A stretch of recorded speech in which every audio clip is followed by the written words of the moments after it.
Boa noite, boa noite. Vamos nós aqui para mais um Redireção, para a glória de Deus. O convidado que está aqui comigo vocês já conhecem, mas a ocasião é muito diferente. Eu tenho certeza absoluta que você que nos assiste aí vai fazer bom proveito desse conteúdo e vai divulgar o conteúdo para muita gente. Fica ligado que a gente já fala para você que está aí nos assistindo quem está aqui comigo no Redireção hoje.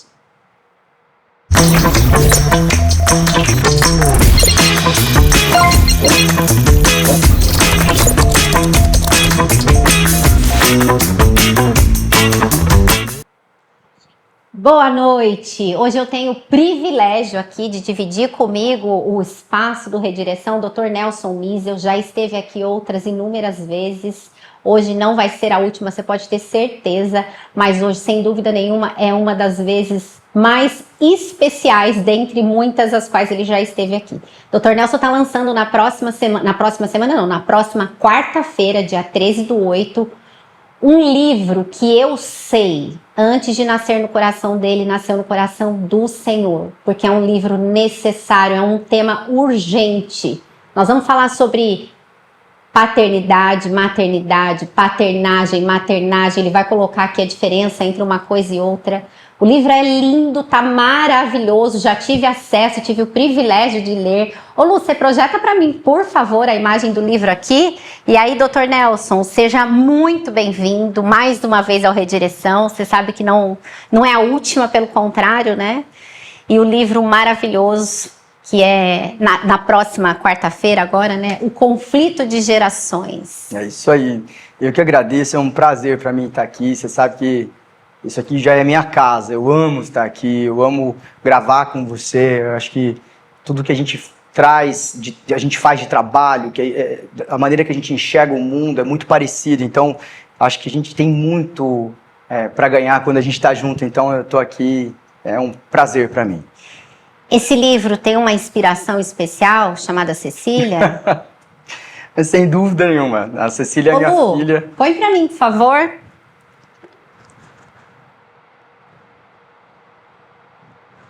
O quê? Pode rodar o vídeo. Por gentileza. Oi, papai, eu queria te agradecer por essa vitória que você tá dando pra gente e que o Senhor te abençoe em todas as lutas que você for lutar, viu? Oi, meu amor, tudo bem? Queria falar pra você que a gente tá muito orgulhosa desse lançamento do seu livro, o primeiro de muitos. Oi, papai, eu queria te agradecer por essa vitória que você tá dando pra gente e que o Senhor te abençoe em todas as lutas que você for lutar, viu? Oi, meu amor, tudo bem? Queria falar pra você que a gente tá muito orgulhosa desse lançamento do seu livro, o primeiro de muitos, com certeza, mas quero te dizer que a nossa família e tantas outras vão ser abençoadas por esse livro. E a gente fica muito, muito feliz com essa vitória que é nossa, com essa vitória que é da nossa casa, porque a gente sente muito orgulho de você. Parabéns, parabéns pelo primeiro livro, pelo primeiro filho, como a gente diz, mas que seja o primeiro de muitos. A gente te ama. Beijos. Tchau. Ai, que surpresa boa, cara. Ai. Bom, eu fico muito emocionada porque eu sei do teu trabalho, eu acompanhei a sua trajetória, então nada mais importante para mim ser o primeiro programa, né, a falar a respeito desse livro e agora então a gente vai falar do porquê do nascer esse livro, né? O Conflito de Gerações é um livro que provavelmente você não escreveu agora, né? Ele vem sendo escrito com a tua existência. Sem dúvida, a Ceci, ela foi um presente de Deus para nós. Nós não podíamos ser pais e me emociono muito falando disso porque ela nasceu no coração de Deus antes dela ser nossa. E eu costumo dizer que a Ceci, ela é o meu espinho na carne. Porque eu lido com vários conflitos de família, com problemas muito sérios, e são conflitos que eu vejo se resolvendo, que eu vejo caminhando, e quando eu chego na minha casa, eu sou o pai da minha filha, e ela me coloca em cada sinuca assim, de bico que eu falo, cara, não sei o que fazer, né? E Deus me fala, eu te dei a Cecília para você se lembrar que na sua casa quem faz sou eu, E para você se lembrar que fora da sua casa também quem faz sou eu. Né? Então a Ceci, ela coloca o meu pé no chão, ela me faz lembrar que de fato quem me capacita a fazer tudo que eu faço é o Senhor, não sou eu. E eu brinco com a minha esposa, eu chego em casa e eu falo para ela, cara, hoje foi muito lindo ver Deus trabalhar, assim, porque o livro ele nasce dessa minha limitação como pai. E é muito interessante porque quando eu fui pensar em escrever um livro, eu pensei antes de escrever um livro técnico, e aí depois eu falei, cara, isso não tem nada a ver comigo, porque eu quero poder compartilhar com pais essa angústia da parentalidade, porque muitas vezes que eu vou fazer palestra, que eu vou falar em escola, igreja, as pessoas, todas as vezes as pessoas chegavam para mim e diziam, nossa, que sorte da sua filha ter você como um pai, né? Porque você faz tudo isso que você está dizendo que é para ser feito e tal. E eu falava, não, eu também não consigo fazer. E aí foi mudando a minha perspectiva, inclusive nas palestras que eu ia fazer. Eu falei, olha, eu estou dizendo aqui uma questão de um ideal de como a gente tem que fazer, mas eu também não consigo muitas vezes. E eu acho que isso é que faz do trabalho que a gente exerce hoje com famílias essa coisa tão próxima. Uhum. Porque a gente tem sim, a gente é gabaritado, a gente estudou pra caramba, estuda todo dia, mas aí quando a gente chega lá dentro de casa, a gente entende que autor nenhum explica o desafio que você vive ali dentro da sua casa, né? O livro, ele traz uma reflexão com relação às mudanças que a gente vem vivendo, né? E a maneira como a gente vai enfrentar essas mudanças. Eu achei assim... Você começa a ler o livro, você fala assim, gente... No começo você fala assim, tá, e aí, o que eu vou fazer? Uhum. Porque, de fato, são mudanças inevitáveis, né? A tecnologia tá aí, a terceirização de cuidados tá aí, mas o livro, ele provoca, né? Você enquanto leitora, não mais técnica, você me provoca a entender que o amor, ele não pode aprisionar. Exato. E como é difícil isso. Eu costumo dizer que a primeira coisa que a gente tem que fazer quando um filho nasce é a gente compreender de que eles não são nossos. Então, primeira coisa. A segunda coisa é a gente elaborar o luto do filho ideal. Nossa, isso Isso mata, né?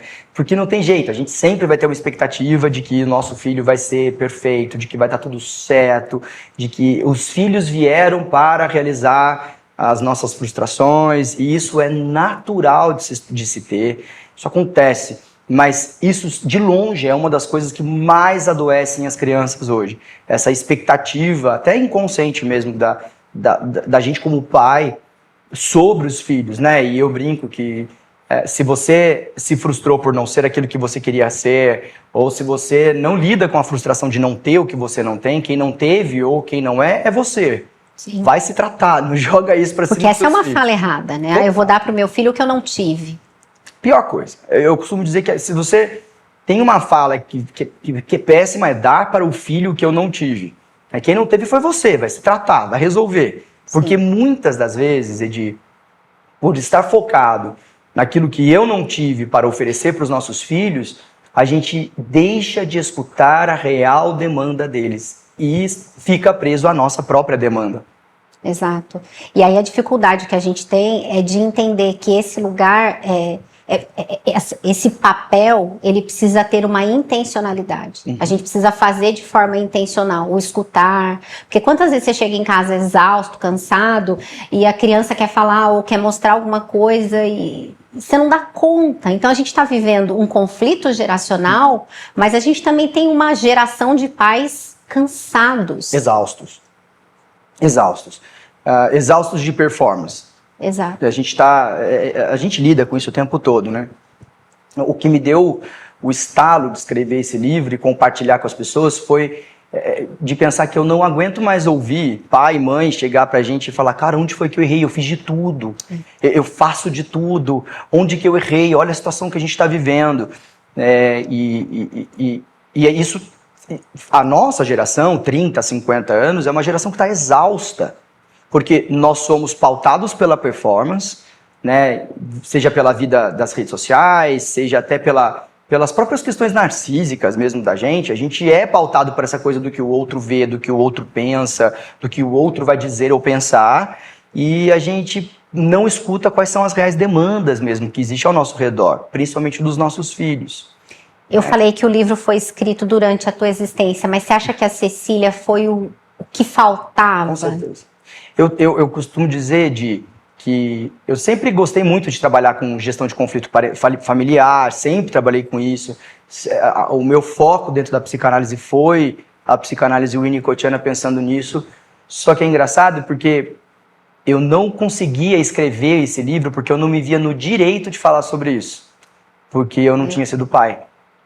E a partir do momento que eu comecei a entender a paternidade, a parentalidade, eu falei, acho que agora eu tenho know-how para poder falar, porque eu experimento essa angústia. Porque o livro fala da angústia do pai e da mãe. Não, você já começa assim.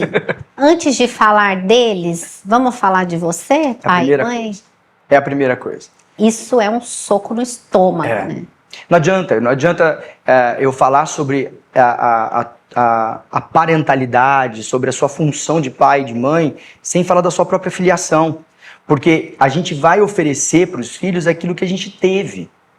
Né? Se foi bom, se for ruim, eu não sei, mas a gente vai oferecer isso de uma forma muito inconsciente, sem elaborar, sem significar as coisas, e acaba no modo automático a gente se relacionando, e aí a gente começa a ter aquela frase fatídica, né? Meu Deus, eu estou me tornando aquilo que eu mais odiei. Como eu estou parecido com meu pai, como eu estou parecido com a minha mãe. Né? E a ideia é da gente ter um tempo para poder ressignificar isso tudo e fazer, no fim de tudo, fazer uma mudança geracional. Né? Porque e aí você provoca também o autoconhecimento dos pais. Obrigatório. Porque se você não tem como você fazer uma mudança geracional dentro do teu ambiente se você não trabalha isso dentro daquilo que é crença para você, do que você herdou, enfim. Tanto que o último capítulo do livro eu trago a história de José do Egito, né? E eu sou apaixonado por José. Eu acho a história de José linda, porque José é a 4ª geração de uma família completamente disfuncional. Por mais que a gente fale que Abraão, Isaac, Jacó tenham sido os pais da fé, e eles foram mesmo, meu pai, como eram homens disfuncionais. Né? Abraão era um covarde. Isaac foi tão disfuncional que na velhice dele nem a própria mulher respeitou ele. Sim. Né? Vai lá, engana aquele otário do seu pai, finge que é teu irmão e manda ele te abençoar. Né? Jacó nem precisa dizer, né? Nasceu justamente para poder fazer o que ele fez. E José, quando ele teve a oportunidade de poder fazer e repetir a mesma coisa, e até com todo o direito como governador do Egito, tem uma passagem na história de José que ele se retira dos irmãos e Deus tem uma conversa com ele ali. Aquilo deve ter sido a terapia das terapias, ali deve ter sido a sessão de análise da vida de José, porque ele volta e ele ressignifica a história. E a Bíblia diz que a partir de José houve 200 anos de paz em Israel. Meu Deus. Então, o meu intuito com o livro é de fato oferecer ferramentas para que a gente possa transformar a geração, né? E ressignificar a nossa filiação para a gente ter uma parentalidade mais funcional. E aí o que é parentalidade funcional? Deixa eu colocar desse. Eu gosto muito da palavra funcional, porque as pessoas às vezes eu sou apaixonada nela. Eu gosto, porque as pessoas elas têm às vezes uma fantasia de que ser pai e mãe é aquela coisa instagrâmica, perfeita, de que não erra e tal. Pelo contrário, a parentalidade funcional é a parentalidade que começa com pais aceitando que são limitados, que não vão dar conta, que não são capazes de fazer sozinho, de que precisam de ajuda, né? E reconhecer as fragilidades da parentalidade. Isso é ser funcional. Porque uma coisa disfuncional é uma coisa problemática, certo? Sim. E para que eu resolva o problema, antes de pensar em estratégias de resolver, eu preciso entender qual é o problema que está diante de mim. E se os pais não começarem a encarar, de fato, o problema que eles têm diante deles, não só com relação aos filhos, mas com a própria parentalidade, desculpa, vai continuar terceirizando a responsabilidade do filho para a escola, para a igreja, para terapeuta, seja lá para quem for, e não vai resolver o problema. Né? Então, é um movimento difícil, porque ele é totalmente contracultural, porque se hoje, na sociedade pós-moderna, a gente prega a auto-performance, o quanto eu sou incrível, e vamos postar fotos sensacionais, e família perfeita, A parentalidade funcional começa no reconhecimento das tuas fragilidades. E ninguém quer falar sobre isso. Exato, tanto que a gente vê um movimento hoje de famílias que buscam equipes, como a nossa, por exemplo, para poder exercer um trabalho no filho. E a gente sabe disso, né? Todas as vezes que uma família chega, o nosso exercício é quem é o paciente. Exatamente. E o paciente, na maioria das vezes, não é o paciente. Não. É É sempre o pai, e a mãe. Tanto que eu sempre falo o seguinte, e guardem essa frase, assim, acho que ela é muito válida. Os filhos são um sintoma da nossa casa. Ponto. Os filhos são sintomas da casa. Se a gente... Nossa, quando a gente faz essa analogia com medicação, Pois é a mesma coisa. meu Deus. Eu vou ficar medicando, terceirizar a responsabilidade dos filhos é ficar dando sedativo, medicando sintoma e sem resolver o problema. E não vai resolver. Por que o trabalho que a gente faz é um trabalho tão incrível, mas ao mesmo tempo tão difícil e tão penoso? Porque nós entramos na dinâmica da família, reconfiguramos a dinâmica da família. Olha que doideira. Exato. Né? A gente faz intervenção individual para o pai ressignificar a paternidade, a mãe ressignificar a maternidade, maternagem, paternagem, para que então exista um ambiente suficientemente adequado, funcional, para o desenvolvimento do indivíduo. No capítulo 2 você faz uma outra provocação, que é antes de existir, a gente precisa ser. Eu já vi você fazer isso em sessões, e eu acho que vale a pena a gente discorrer um pouquinho sobre isso, porque de fato é uma reflexão necessária para que haja de verdade esse movimento que a gente está provocando, né? Esse movimento de resgatar uma geração doente e adoecida não por causa da geração, mas por causa dos pais dessa geração. É isso. E aí é importante falar, porque nós, geração 30, 50, a gente veio de uma criação parental muito verticalizada. A gente veio de uma relação parental com o pai e a mãe dizendo: você me obedece, eu sou seu pai, caso contrário você vai morrer. Ok? Que é essa sensação que dava. Sim. E ao invés de encontrarmos um equilíbrio nisso, a gente foi para um outro extremo. O extremo onde aquilo que era em excesso, ou seja, a regra, que era as leis, né, como elas eram impostas, ao invés de a gente encontrar um equilíbrio e construir isso dentro das nossas casas com os nossos filhos, nós fomos para o outro oposto. E aí a gente criou um ambiente onde, ao invés de esperarmos o respeito dos nossos filhos, a gente espera que eles nos amem. Olha que doideira. Meu Deus. Né? E eu falo que assim, amor é um sentimento de adulto. O filho não tem que amar pai. A criança não tem que amar ninguém. Ela não sabe o que é o amor. A criança, ela tem que encontrar em um ambiente de pai e mãe um ambiente seguro e favorável para o desenvolvimento da identidade. O que é essa identidade? A identidade é o ser.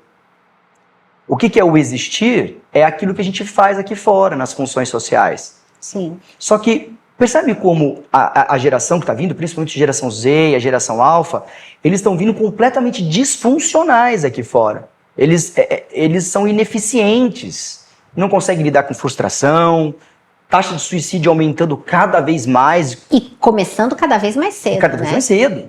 Hoje, para vocês terem uma ideia, isso aí é um dado da Organização Mundial da Saúde. O suicídio, ele é a segunda principal causa de morte entre jovens de 15 a 29 anos de idade. É um absurdo. Por que está acontecendo isso? Porque a estrutura da identidade é frágil. A identidade, ela é formada majoritariamente, isso é neurocientificamente provado, e você melhor do que eu pode falar. A identidade, ela é formada majoritariamente no máximo até os 5, 6 anos de idade. Depois, na adolescência, ela lapida. Mas quem eu sou, a minha essência, a construção da personalidade, ela vem até o 5º, 6º ano de idade. Meu gente, 5 anos de idade, o que a criança tem condição de decidir alguma coisa, definir alguma coisa? Tem nada. Sim. Então, o que então define essa identidade, esse ser, é genética e ambiente. E esse ambiente aqui, que está ao redor dessa criança, ao redor desse cérebro que está se desenvolvendo, precisa ser minimamente funcional. Né? Então, e aí você tem duas funções, duas ferramentas que você ama, sobre isso. duas ferramentas muito importantes para que esse ambiente esteja favorável. Se eu tenho esse ambiente suficientemente bom e pai e mãe minimamente funcional com essas funções, eu tenho então a identidade, o ego, ou a personalidade ali forte, estruturada. E aí sim, ela pode ir para o outro momento do desenvolvimento neurológico dela, que é cognição, aprendizado, alfabetização, aletramento, né? Enfim, e ser um adulto funcional. Exato. Né? Então, quando a gente pega um paciente nosso de 20, 30 anos que é completamente disfuncional, não adianta, eu tenho que voltar aqui e falar, vamos trabalhar o abstrato, o subjetivo, vamos trabalhar as funções parentais. O que a gente faz no nosso trabalho? Basicamente, nós oferecemos para esse paciente um ambiente muito mais organizado e estruturado, com essas duas funções, para que ele possa, então, ter um desenvolvimento do sistema límbico mesmo, da própria identidade, para que ele possa, agora eu sei minimamente quem eu sou, então eu vou executar coisas daqui para frente. Por isso que a gente vem vivendo tanto o diagnóstico com relação a transtorno de personalidade, né? Que a gente vai falar já, nós vamos para o intervalo rapidinho, a gente já volta.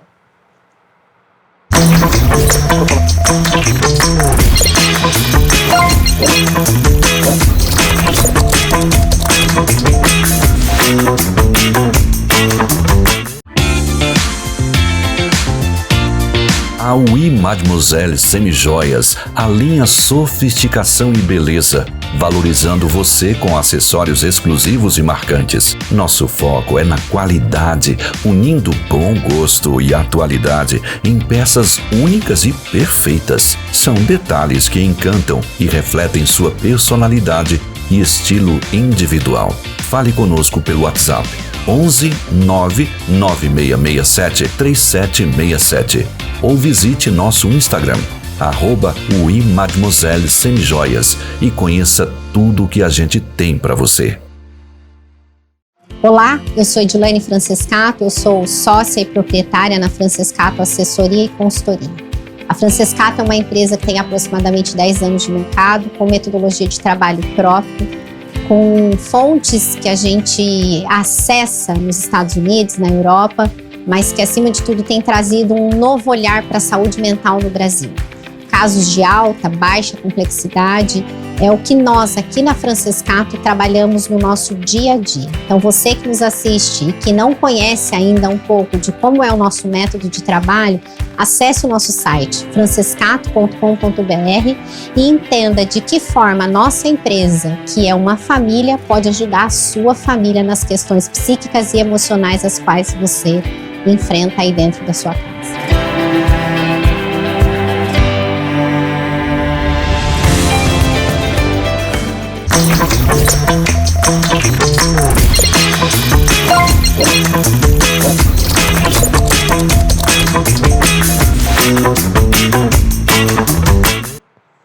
Voltamos por aqui. Uma das coisas que eu mais amo ouvir o Dr. Nelson falar e que eu aprendi muito com ele ao longo desses anos de trabalho junto é sobre a função paternagem e maternagem, que não tem absolutamente nada a ver com paternidade e maternidade. E dado que a gente vai falar sobre essas funções, a gente vai falar também sobre, sobre as questões de transtorno de personalidade. Porque o que a gente vem vivendo hoje, né? Todo mundo fala assim, mas aumentou muito o diagnóstico. Não, a gente tem mais recurso para diagnóstico hoje, mas o que está acontecendo hoje é o reflexo daquilo que aconteceu lá atrás. Sem dúvida. Então, paternagem e maternagem, a função... Quando eu falo quando a gente fala do ambiente suficientemente bom, né, é esse ambiente que tem maternagem e paternagem. E maternagem e paternagem, apesar do prefixo, não tem a ver com mãe, não tem a ver com pai, não tem a ver com mulher e homem, tá? Mas tem a ver com função. Isso é muito legal da gente falar. Por quê? Porque o ambiente, quanto mais equilibrado for nessas duas funções, melhor é. Então, tanto o pai quanto a mãe precisam fazer essas duas funções. Uns mais, outros menos, mas isso precisa entrar num equilíbrio e num consenso. Por quê? Quanto mais equilibradas estiverem essas funções, mais estável é o ambiente, e para o cérebro, você sabe o quanto o cérebro precisa de previsibilidade, o quanto ele precisa de estabilidade para poder ter um bom desenvolvimento e a criança poder ser criança. Exato. Quanto mais instável, quanto mais desregulado é o ambiente nessa formação na primeira infância, maior a chance de adultização da criança, maior a chance dessa criança sair dessa fase de formação de forma adequada e desencadear nos transtornos de personalidade que a gente tem trabalhado. Porque existe uma antecipação de fase, né? Maravilhoso. Então a criança vai para a puberdade antes de ser, de fato, o tempo da puberdade. Né? Você faz a poda neural, né, que a gente chama muito antes daquilo que precisava ser feito. Então, apesar disso que a gente está falando ser muito subjetivo, muito abstrato, isso é neurológico, né? Isso é concreto, isso é cérebro. Então isso é muito importante de deixar claro aqui. Maternagem e paternagem são duas funções que dizem respeito a... Primeiro, maternagem está ligada a levar em consideração a criança. A maternagem está ligada a essa coisa do bebê que chora, de ter que trocar a fraldinha, de ter que dar comida, de colocar para dormir, porque é um bebezinho e tal. Só que, além das questões fisiológicas, existe a necessidade da criança ser atendida em suas demandas emocionais. Então, conforme ela vai crescendo, principalmente 1, 2 anos de idade, que é o que a gente chama de terrible two, né? Essa criança ela precisa de um ambiente que acolha aquilo que ela está vivendo. Por que acontece esse terrible two, por exemplo? A criança, ela começa a ter uma noção e maturação neurológica de demanda, de desejo, de vontade. E aí a criança vai querer agora tudo que custe o que custar. Sim. Né? E faz parte da criança querer isso. Faz parte da criança ter esse momento. Por quê? Porque neurologicamente falando, ela não tem capacidade de dar conta daquilo. Ela não consegue se frustrar, ela não entende o não, ela não entende. Então, o ambiente precisa acolher essa criança de forma que ela se sinta segura ao ponto de poder surtar e ter um adulto ali para dar conta daquele surto. Sim. Ok? Então, a maternagem é sobre levar em consideração essa criança, protagonizar essa criança. Ou seja, a maternagem pode ser também exercida pelo pai. Claro, principalmente, sem dúvida. Deve. Tem uma história muito engraçada da Cecília, que um dia ela chegou, ela tinha uns 3 anos. E ela tem uma melhor amiga, eu conto essa história toda vez. E ela tem uma melhor amiga, que é a Valentina, e elas são amigas desde a barriga. As nossas esposas são amigas, né? Eu sou muito amigo do pai dela e as nossas esposas também, que é a Fê e o Márcio. Fê e o Márcio. E a Valentina um dia na escola disse pra... elas tiveram uma treta lá. Bom, Cecília foi dormir e a Cecília dorme por 12 horas desde que nasceu. Ela nunca deu problema para dormir. E naquela noite ela chegou no meu lado e ela falou... Eu tava na cama, era umas 4 da manhã, ela chegou e falou: pai, eu posso dormir aqui? Falei, cara, olhei no relógio 4 da manhã, na época eu levantava muito cedo. Falei, não vou entrar nessa briga, deita aqui e dorme, né? Aí coloquei ela no meio, entre mim e a mãe dela, e ela ficou com o olhinho aberto, assim, pra cima. E eu falei, você tá com medo, filha? Ela falou, não, eu tô sem sono. Uma criança de 3 anos que dorme 12 horas. A noite inteira. Tá sem sono, tem algum problema. Né? E aí eu lembro que eu me arrumei na cama, assim, sentei, falei, já não vou dormir mesmo, né? E eu falei, conta pro papai o que aconteceu. Edi, essa menina desmoronou a chorar.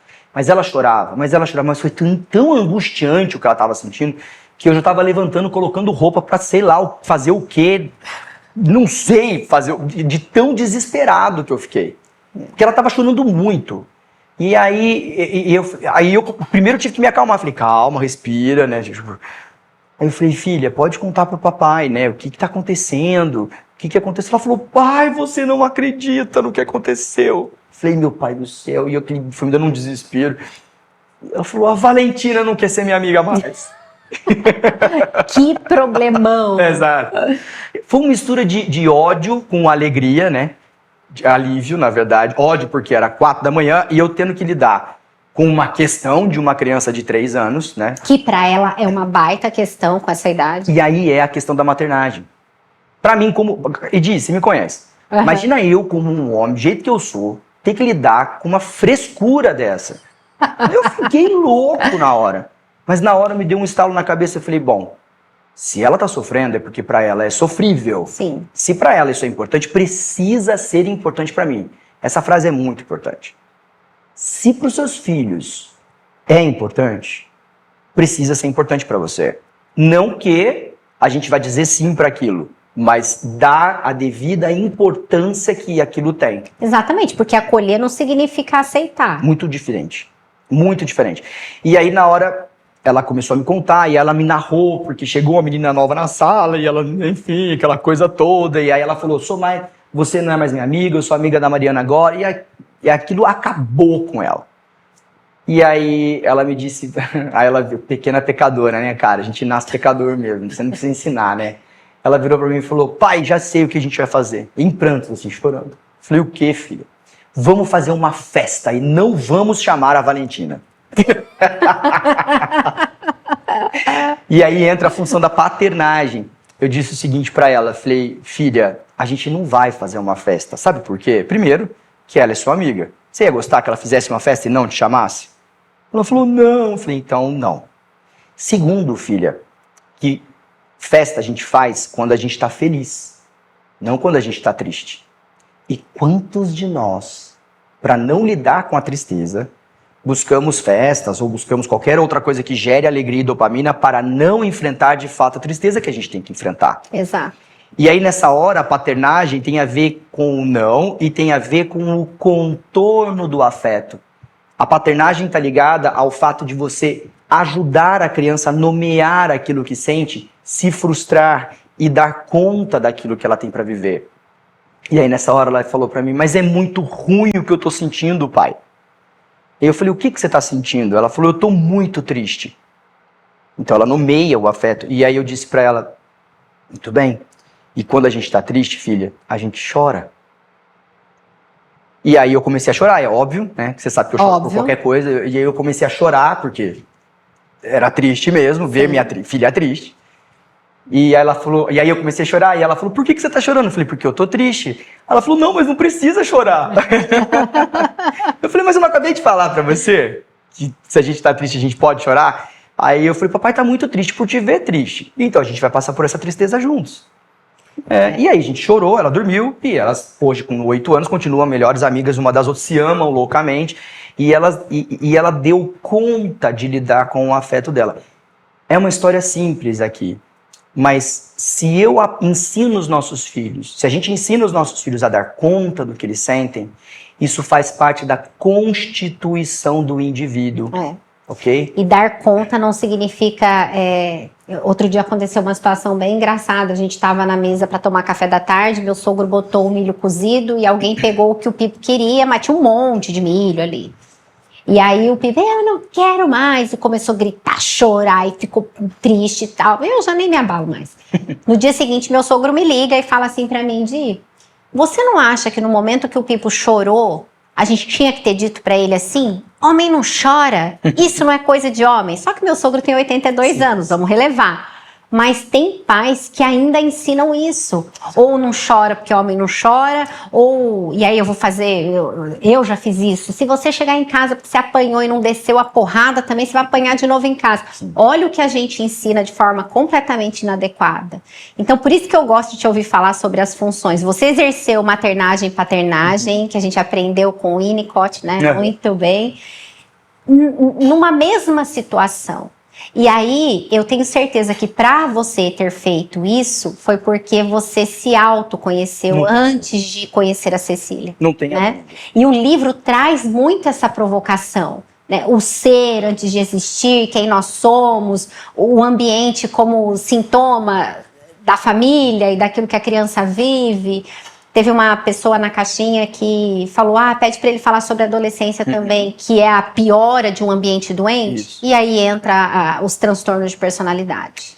Lembra que eu falei, né, a identidade, ela é formada nos primeiros anos de vida, na primeira infância ali, e é dentro do sistema límbico, então não tem raciocínio, não tem cognição, né, não tem lógica, não é concreto, é puramente abstrato.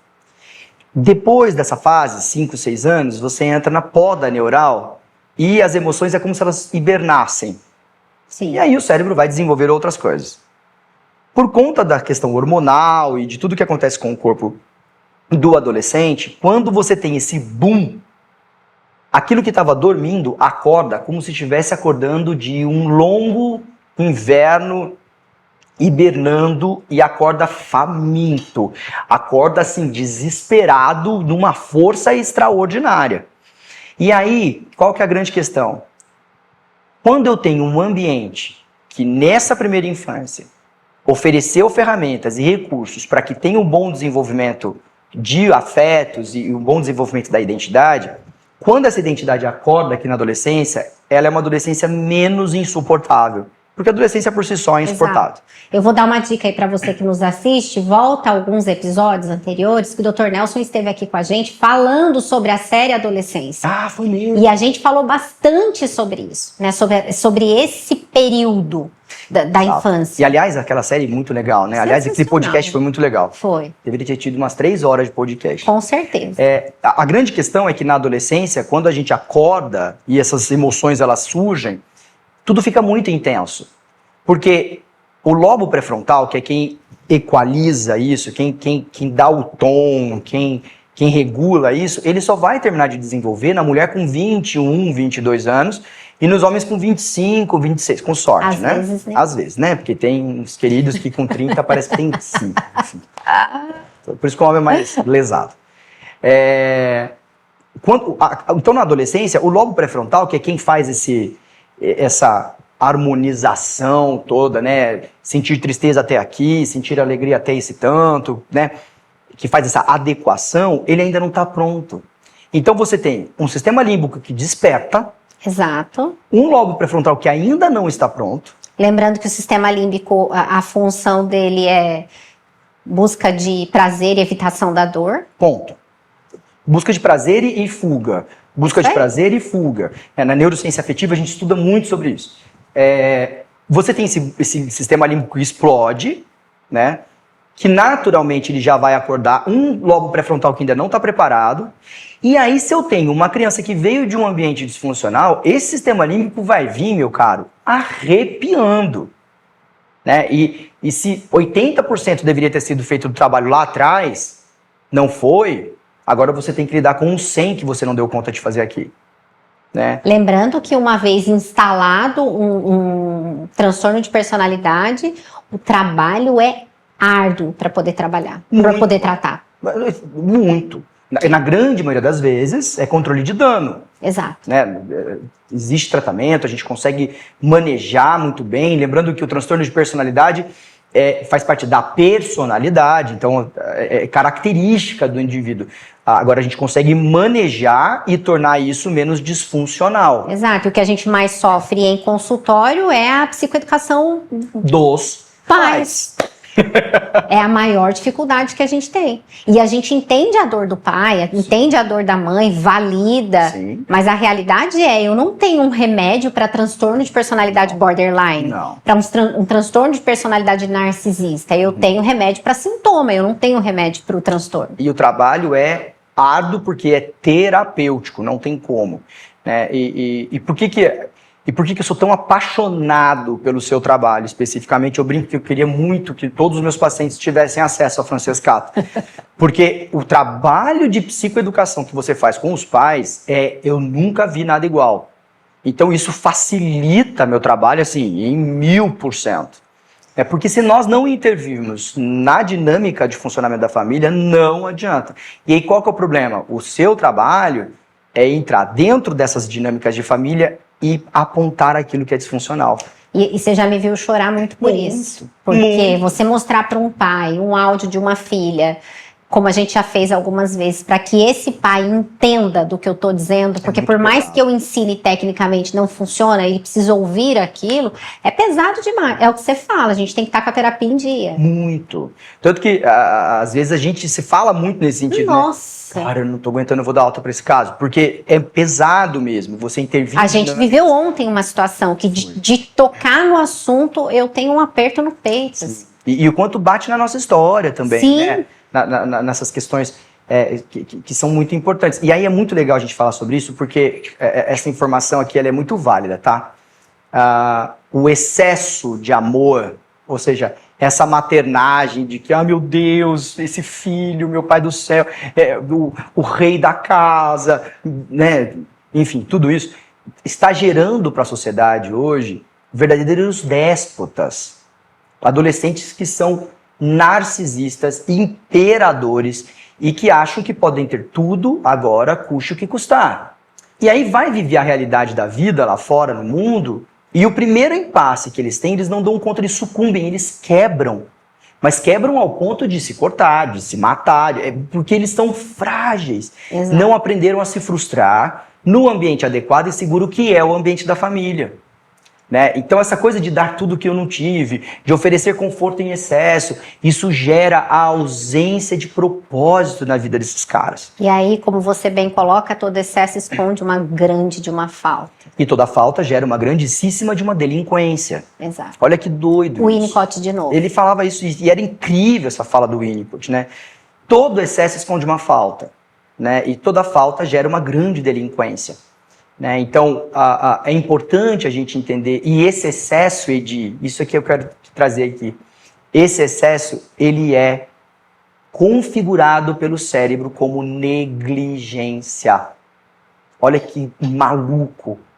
Meu Né? Deus. E é engraçado, porque quando a gente vai colocar isso para os pais, eles falam, não, mas não houve. Eu falo, não é como você enxerga, mas como ele se sentiu. É uma negligência de função. Exatamente. Isso é muito importante da gente entender. A gente vai falar sobre negligência de função já já. A gente vai para mais um intervalo bem rapidinho, mas a gente já volta.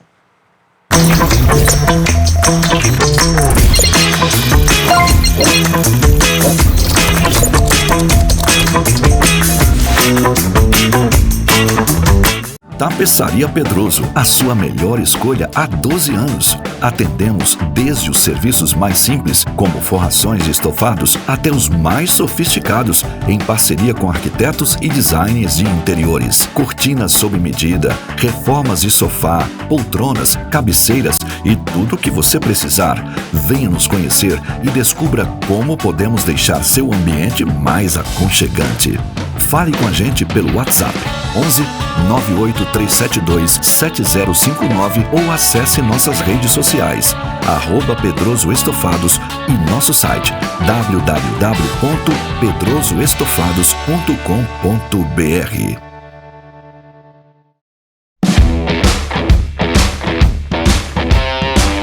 E aí, tudo bem? Muito trânsito hoje para se preocupar? E o seu seguro está em dia? A Roy Seguros está aqui para cuidar do seu patrimônio. E assim pode aproveitar a vida e ficar tranquilo. Ligue agora mesmo para nossos especialistas. Mande uma mensagem para a gente pelo WhatsApp. Ou acesse nosso site, faça sua cotação e proteja seu patrimônio. Roy Seguros, a sua nova corretora.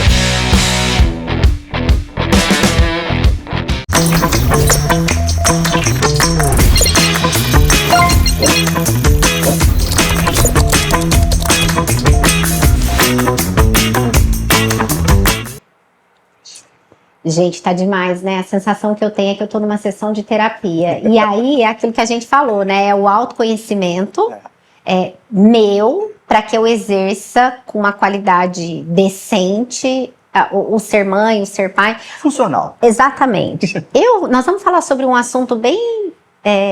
não é polêmico, mas é um assunto que eu acho que faz muito sentido, né? Que é o protagonismo e o narcisismo. Eu queria que você falasse sobre isso pra gente, para os pais que estão nos assistindo. O livro também fala sobre isso. Aliás, gente, o livro que está aí aparecendo na tela para vocês, Conflito de Gerações, e que vai ser lançado agora dia 13, ele é necessário, porque tudo isso que a gente está falando aqui tem de uma forma muito mais completa no livro, né? Mas vamos lá, protagonismo e narcisismo. É legal a gente falar sobre isso porque, ao mesmo tempo que a gente fala, protagonize a demanda do seu filho, ouça seu filho, leve seu filho em consideração, né?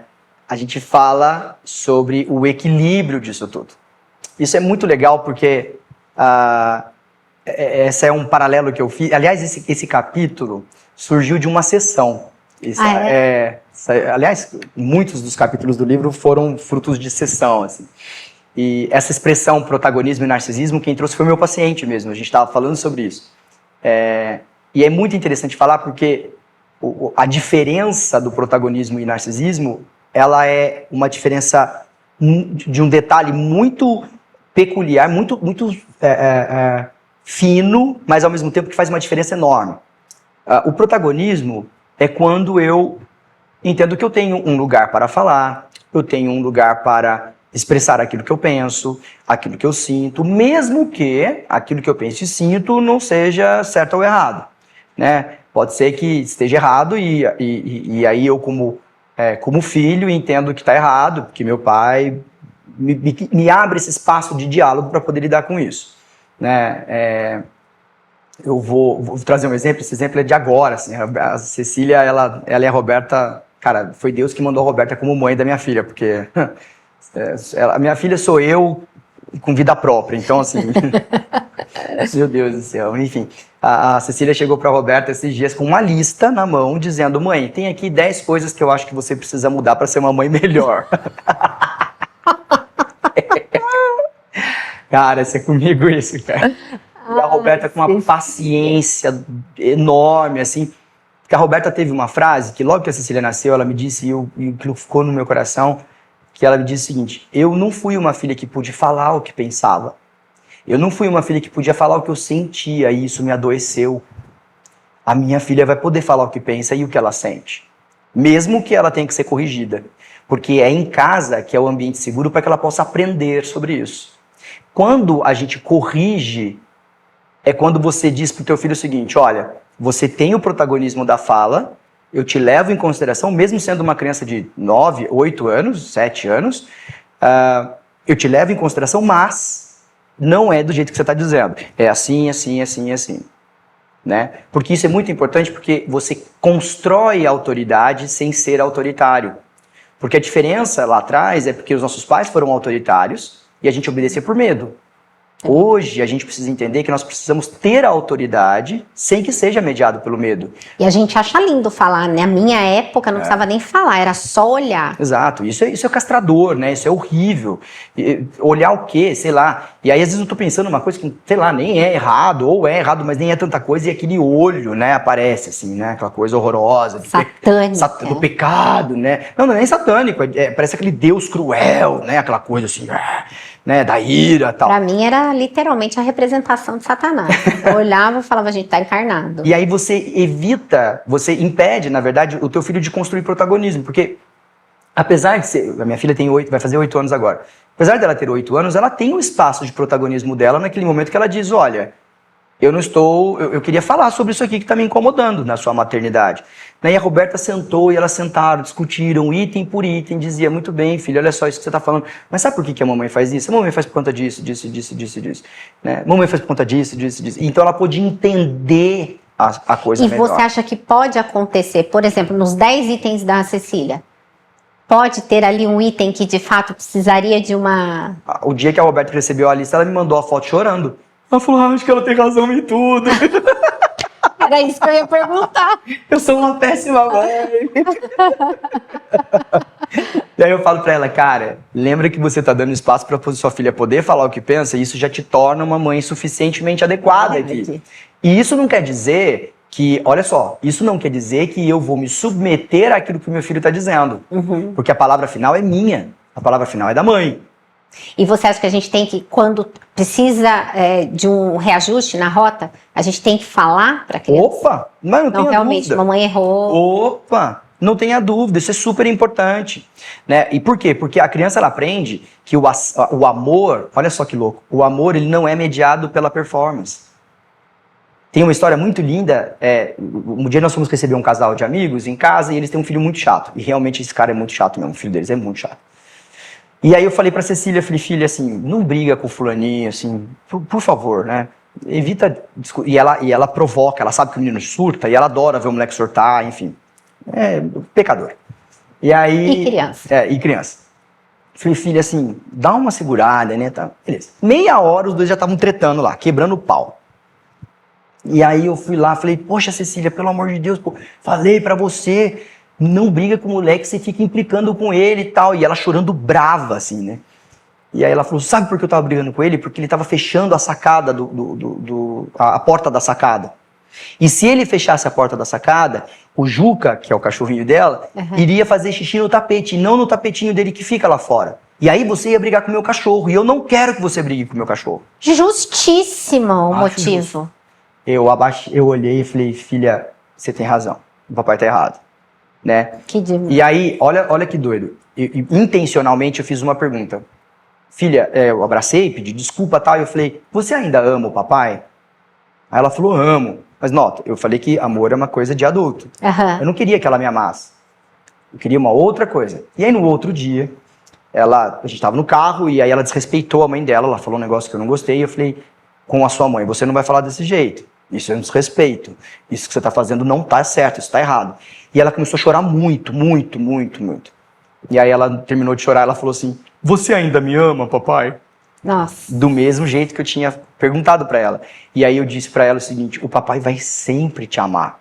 E eu não te amo porque você faz coisa certa. O papai te ama porque você é você. Porque é assim que o papai do céu ama a gente. O papai do céu não ama a gente porque a gente é bonzinho. O papai do céu ama a gente porque ele quer. Mesmo a gente não merecendo. Né? E a maternagem e a paternagem, o Winnicott foi quem trouxe essas expressões, mas a Bíblia fala sobre elas há muito tempo, desde sempre. Né? A maternagem é a expressão plena da graça, da incondicionalidade, de Deus nos levar em consideração ao ponto de reconhecer o quão incapazes nós éramos de nos relacionarmos com Ele, que Ele oferece o Filho dele para resolver esse problema. Olha que coisa linda. Ele reconhece a minha limitação, ele sabe que eu não tenho capacidade e me ama mesmo assim. E a paternagem é expressa na lei. A lei de Deus é perfeita. Né? O quanto da lei é fundamental para nortear a gente como sociedade, como civilização. E é tão lindo que a vinda de Jesus não anulou a lei. Muito pelo contrário, ele cumpre a lei. Pelo contrário, esse povo que prega a hipergraça, Exato. devia questionar a conversão. Exato, porque não é sobre hipergraça, é sobre ter alguém que fez aquilo que eu não tive condição de fazer. E nesse momento ela entendeu isso, né? E criou um elo de confiança tão grande que ela pode dizer quando ela erra. Ela não mente no sentido de ter feito algo errado e ela estava numa fase de mentir, super interessante. Ela começou a mentir muitas coisas. Tipo, às vezes quebrou um negócio. Quem quebrou isso aqui? Foi o Juca, sei lá. Né? Para que a gente não brigasse com ela. E ela entendeu que a lei ela não é ruim, ela é boa. Então você dá o protagonismo para essa criança. Você dá a voz para ela, só que diz até aqui. Isso aqui está certo, isso aqui está errado. Entendi o que você está dizendo, entendi, mas não. Isso aqui não, isso aqui é assim, assim, assim. E aí uma fala muito legal, que eu sempre digo é o seguinte, os nossos filhos eles não querem ter razão, os nossos filhos querem ser escutados. Sim. Ponto. Você que está aí em casa, você que está assistindo aqui a gente, ouça isso, guarde. Se do podcast todinho que você está assistindo, só lembrar dessa frase, para mim já está valendo. Seus filhos não querem ter razão, seus filhos querem ser escutados, eles querem ser protagonizados naquilo que eles têm como demanda. A diferença do narcisismo é quando você tem essa escuta e você oferece tudo o que ele te pede. Ou seja, é uma maternagem sem paternagem. É quando você coloca essa criança no centro de todas as coisas e ele passa, então, a só ouvir sim o tempo todo. Ele não tem capacidade de desenvolver empatia, ele não tem capacidade de lidar com alteridade, que é aquilo que é do outro, que tem a ver com o outro, que não tem a ver comigo, com o meu desejo, né? Então você tem aí transtornos, como o transtorno de personalidade narcisista, que é um transtorno de caráter. Por quê? Porque é uma personalidade que quer tudo agora, custe o que custar, o prazer a qualquer preço, mesmo que isso leve em risco o outro, mesmo que o outro saia em prejuízo, porque o que importa sou eu, as minhas necessidades, aquilo que eu tenho. É uma egolatria, literalmente. Né? E você tem, então, um cara que não consegue compartilhar o protagonismo com outras pessoas. Né? Que demais. Isso é super interessante. Então, equilibrar essa coisa de você levar em consideração o teu filho, ouvir, entendi, mas não, isso aqui é assim, assim, assim, e acabou. Então, a criança, ela sabe que ela tem um espaço de fala, ela sabe quais são os limites que ela tem para poder trabalhar isso, porque ela não vai ter tudo agora o que custar. Sim. E essa é a diferença do narcisista. E o livro tá incrível por causa disso e muito mais, né? Eu falei que eu queria falar sobre mais um monte de coisa do livro, da autonomia, do ambiente, da autonomia que liberta, que é algo que você coloca bastante no livro, né? Mas como a gente tem pouco tempo agora, e a capa tá aí, tá sendo dividido com vocês, né? Como é que vai ser? Onde é que a gente compra? Como é que a gente tem acesso ao livro? Essa capa, gente, ela diz tanta coisa. Essa capa foi eu que fiz. Sério? Foi esse desenho que fiz. Porque tem a ver com o livro, né? Vou dar um spoiler aqui, né? Tá, por favor. Eu sou um apaixonado por planta. Sou enlouquecido. A gente sabe, né? E o livro, ele gira em torno de uma árvore. Da árvore. Né? Então, a capa tem essa árvore cortada, né? Que essa árvore significa o pai, a mãe, o ambiente de família. Mas percebe que mesmo com essa árvore cortada, você tem uma corda amarrada ali no pé desse filho que quer ir, que quer ser autônomo, que tem lá a cabeça cheia de balões, querendo voar, né? Mas uma corda amarrada no ninho, uma corda presa na árvore, uma asa queimada, porque muitas das vezes a gente se esquece de que os nossos filhos não são nossos. A palavra de Deus diz que os nossos filhos são como flechas nas mãos do arqueiro. E muitas, para não dizer sempre, a gente tem os nossos filhos como se fossem propriedades nossas. Os nossos filhos são do Senhor, eles não são nossos, né? Então, é importante entender que essa árvore vai cortar e que eles têm que ter asa para voar.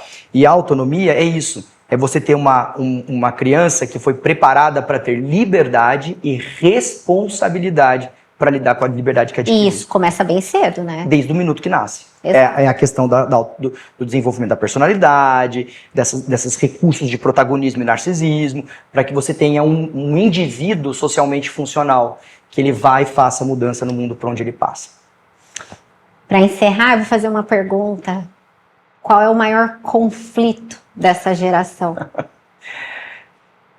Eu acho que o maior conflito dessa geração é o conflito da escuta. A gente não aprendeu a escutar, mesmo porque talvez a nossa geração não foi escutada. E escutar é exatamente esse equilíbrio entre levar em consideração o que está sendo falado, mas nem sempre dizer sim para aquilo. Como nós estamos presos à necessidade de sermos amados pelos nossos filhos, a gente escuta e só diz sim. Então, isso não significa uma escuta ativa, isso não significa uma escuta funcional, significa pais que estão se servindo como vassalos dos filhos para que eles possam ser felizes e então para que eles possam nos amar. Seus filhos não precisam te amar, seus filhos precisam te respeitar. Quando eles forem mais velhos e entenderem o que de fato é o amor, se eles tiverem tido um ambiente de autoridade, não autoritário, um ambiente de autoridade e não um ambiente de libertinagem, né, que é a ausência total de regras, com toda certeza eles vão te amar.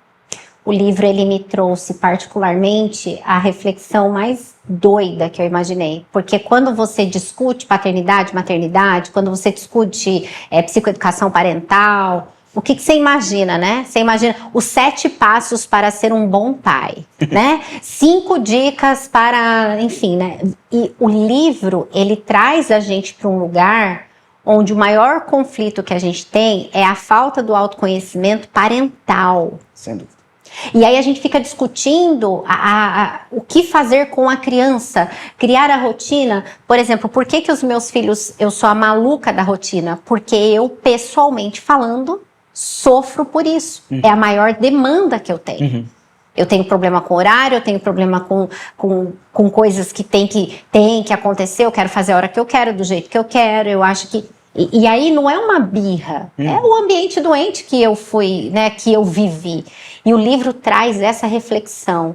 Ou a gente começa a movimentar para que haja o autoconhecimento parental, quais são as minhas limitações, quais são as minhas questões que influenciam, né, a vida dos meus filhos, ou a gente de fato vai ter uma geração doente. Mas não só porque a criança não recebe adequadamente o que a gente acha que ela tem que receber, é porque eu não consigo entender qual é a minha responsabilidade enquanto mãe, né? Na verdade, você como indivíduo não consegue nem saber qual que é a sua própria demanda. Exato. E aí entra a questão da escuta ativa. Se você aprende a partir do autoconhecimento a se escutar, levar em consideração o que é importante para você, e não no sentido ególatra, narcisista, mas, cara, deixa eu parar.